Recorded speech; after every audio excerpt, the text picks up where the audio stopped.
தொகுதி மறு சீரமைப்பு தொடர்பாக இன்று 7 மாநிலங்களைச் சேர்ந்த பிரதிநிதிகள் மற்றும் 24 கட்சிகளைச் சேர்ந்த பிரதிநிதிகள் பங்கேற்கும் அந்த தொகுதி மறுசீரமைப்பு கூட்டு நடவடிக்கை குழு அமைப்பதற்கான கூட்டம் சென்னை கிண்டியில் உள்ள அந்த தனியார் ஹோட்டலில் சற்று நேரத்தில் தொடங்கி இருக்கிறது. அதற்கு முன்னதாக கர்நாடக முதலமைச்சர் டி.கே. சிவகுமார் மற்றும் ஆந்திர மாநிலத்தின் பிரதிநிதிகள் மற்றும் கேரள மாநில முதலமைச்சர் பினராயி விஜயன் உள்ளிட்டோரை முதலமைச்சர் மு.க. ஸ்டாலின் வரவேற்று அவர்களுடன் ஒரு முதல்கட்ட ஆலோசனையில் ஈடுபட்டிருக்கிறார். முதல் கட்டமாக 3 மாநில முதலமைச்சர்களுடன் அவர் ஆலோசனையில் ஈடுபட்டிருக்கிறார். தெலுங்கானா முதலமைச்சர் ரேவந்த் ரெட்டி மற்றும் கேரள முதலமைச்சர் பினராயி விஜயன் மற்றும் பஞ்சாப் முதலமைச்சர் பகவந்த் சிங் மான் ஆகியோருடன் அவர் முதல் கட்டமாக இந்த தொகுதி மறுசீரமைப்பு கூட்டு நடவடிக்கை குழுவை அமைப்பது, அந்த குழுவில் யார் யார் இடம்பெறுவது, மத்திய அரசை எவ்வாறு இந்த நியாயமான தொகுதி மறுசீரமைப்புக்கு வலியுறுத்துவது என்பது உள்ளிட்ட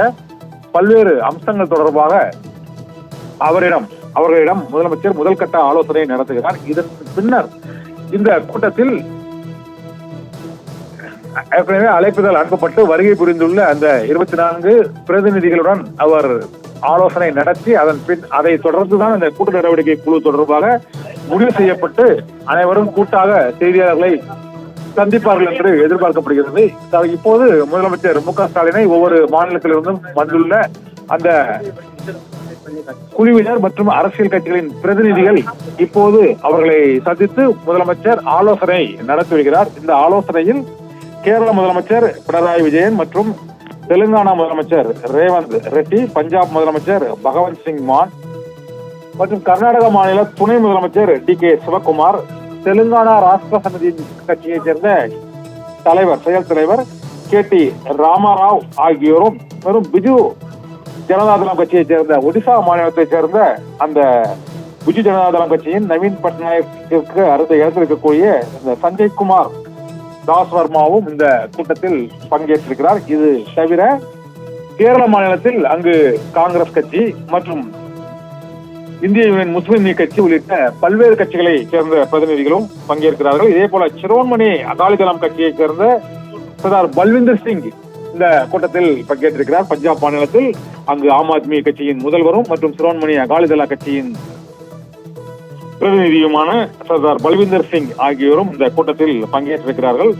இந்த 7 மாநிலங்களின் முதலமைச்சர்களின் பிரதிநிதிகள் மற்றும் 3 மாநில முதல்வர், ஒரு துணை முதல்வர் உள்ளிட்டோர் இந்த கூட்டத்தில் பங்கேற்றிருக்கிறார்கள். மற்ற கட்சிகளைச் சேர்ந்த மற்ற பல்வேறு அமைப்புகளைச் சேர்ந்த பிரதிநிதிகளும் இந்த கூட்டத்தில் பங்கேற்றிருக்கிறார்கள். அந்த பிரதிநிதிகளுடனும் ஆலோசனை நடத்தி கூட்டு நடவடிக்கை குழுவில் அனைத்து கட்சிகளைச் சேர்ந்த இதுவரை 24 அமைப்புகள், கட்சிகள், முதலமைச்சர்கள், பிரதிநிதிகள் அடங்கிய பட்டியல் வழங்கப்பட்டிருக்கிறது. அந்த பட்டியலில் உள்ள பிரதிநிதிகளுடன் இந்த ஆலோசனை நடத்தி அவர்களிடம் ஒரு தீர்மானம் நிறைவேற்றி கையெழுத்து வாங்கப்படும் என்றும் அந்த கையெழுத்திட்ட அந்த மனு மத்திய அரசிடம் அளிக்கப்படும் என்றும் எதிர்பார்க்கப்படுகிறது.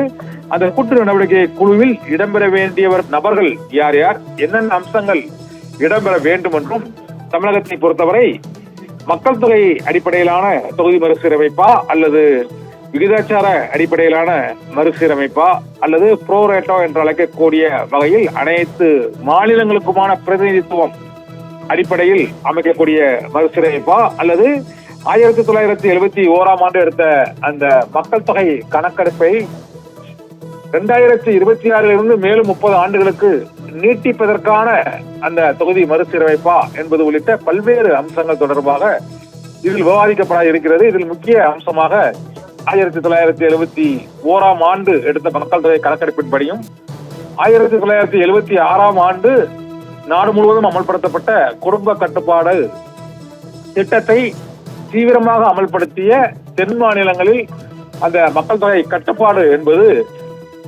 சிறப்பாக அமல்படுத்தப்பட்டதால் இந்த மாநிலங்களில் மக்கள் தொகை வட மாநிலங்களை ஒப்பிடும் போது உத்தரப்பிரதேசம், மத்திய பிரதேசம், ராஜஸ்தான், பீகார் உள்ளிட்ட அந்த ஹிந்தி ஹாட்லேண்ட்ஸ் என்று அழைக்கக்கூடிய ஹிந்தி பேசும் மக்கள் அடங்கிய அந்த இதய பகுதியாக உள்ள பல்வேறு மாநிலங்களில் இந்த மத்திய அரசின் திட்டத்தை அமல்படுத்தியதால் மக்கள் தொகை அளவு குறைந்திருக்கிறது என்பதால் இந்த எம்பிக்களின் எண்ணிக்கையை குறைக்கும் முடிவை எடுக்கக்கூடாது என்று இந்த 7 மாநிலங்கள் பாதிக்கப்படும், அதாவது தொகுதிகளின் எண்ணிக்கை குறைக்கப்படக்கூடிய 7 மாநிலங்களில் முக்கியமானவை தமிழ்நாடு, கேரளா, கர்நாடகா, தெலுங்கானா, பஞ்சாப், மேற்கு வங்காளம், ஒடிசா ஆகிய மாநிலங்களில் எம்பிக்களின் எண்ணிக்கை இப்போது இருப்பதை விட விகிதாச்சார அடிப்படையில் எடுத்தாலும் மக்கள் தொகை அடிப்படையில் எடுத்தாலும் அந்த எண்ணிக்கையானது வட மாநிலங்களை ஒப்பிடும் பொழுது மிக குறைவாக இருக்கும் என எதிர்பார்க்கப்படுகிறது.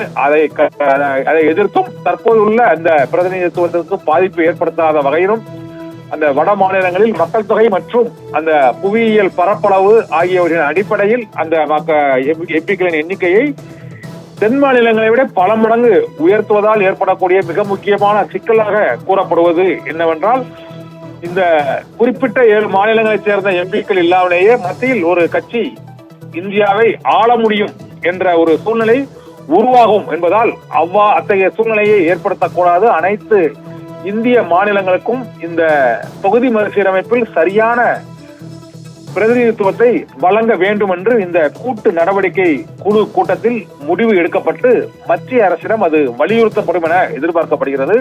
மத்திய அரசை பொறுத்தவரை விகிதாச்சார அடிப்படையில்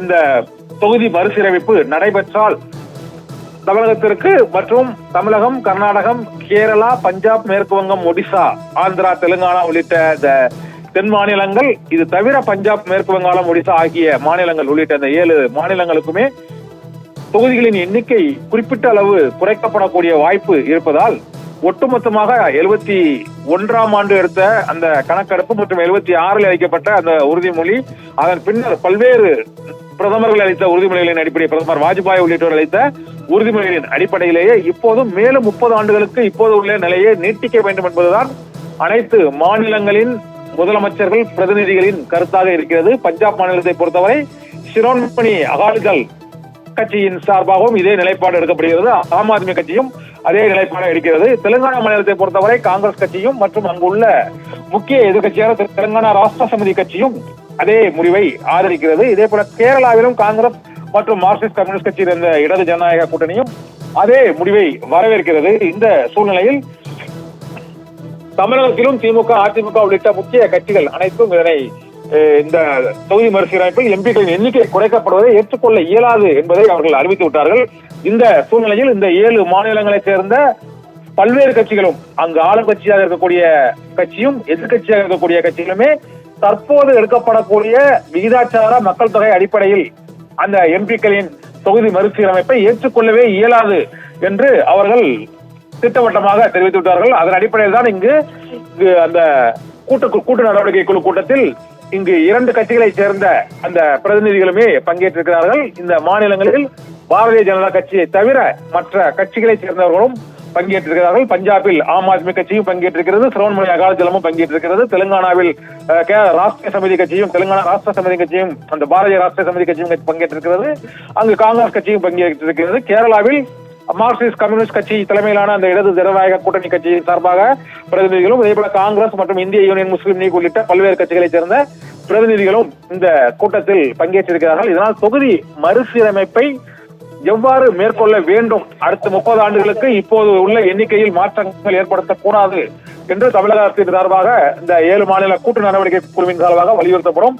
மேலும் தற்போது புதிதாக கட்டப்பட்ட அந்த நாடாளுமன்றத்தில் 800க்கும் மேற்பட்ட இருக்கைகள் இருப்பதால் அந்த எண்ணிக்கைக்கு ஏற்ப மத்திய அரசு எம்பிக்களின் எண்ணிக்கையை அதிகரிக்க திட்டமிட்டிருப்பதாக அந்த கருத்துக்கும் கடுமையான எதிர்ப்பு இந்த குறிப்பிட்ட பாஜக ஆளாத மாநிலங்களிலும் எழுந்துள்ளது. இந்த கூட்டு நடவடிக்கை குழு கூட்டம் இன்னும் சற்று நேரத்தில் தொடங்கி இருக்கிறது.